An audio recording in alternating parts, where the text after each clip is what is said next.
তেলিয়ামুড়া রাম ঠাকুর সেবা মন্দিরের আসন্ন দোল পূর্ণিমা উৎসবকে সামনে রেখে নানাবিধ সামাজিক কর্মসূচি হাতে নেওয়া হয়েছে।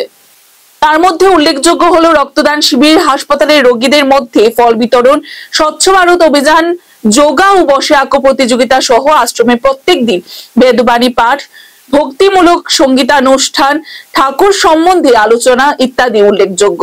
তাছাড়াও আগামী 11ই মার্চ এক বর্ণাঢ্য শোভাযাত্রার মাধ্যমে গঙ্গা আহ্বান এবং উৎসব অধিবাস শেষে সত্যনারায়ণ পুজোর মাধ্যমে উৎসবের শুভ সূচনা হতে চলেছে, যা চলবে আগামী 14ই মার্চ দোল পূর্ণিমা পর্যন্ত।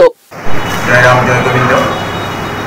আজকে আমরা তেলিয়ামুড়া শ্রী শ্রী রাম ঠাকুর সেবা মন্দিরের পক্ষ থেকে প্রতি বৎসরের ন্যায় এবারও আমরা দোল পূর্ণিমা উৎসব আমরা করতে যাচ্ছি। সেই উপলক্ষে রাম ঠাকুর সেবা মন্দিরের পক্ষ থেকে আমরা বিভিন্ন কর্মসূচি আমরা হাতে নিয়েছি, যার মধ্যে একটা গুরুত্বপূর্ণ কর্মসূচি হচ্ছে আজ রক্তদান শিবির।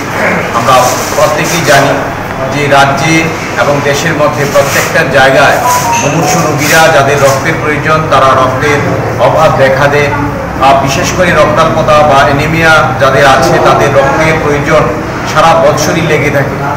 এই উদ্দেশ্যকে সামনে রেখে এরকম মহতি অনুষ্ঠান আমরা করছি, অন্যান্য বছরও আমরা করে থাকি।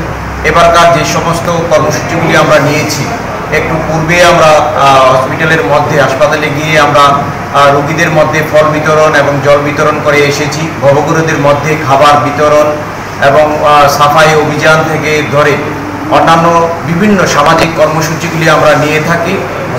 বসে আঁকো প্রতিযোগিতা আমরা এর মধ্যে করব।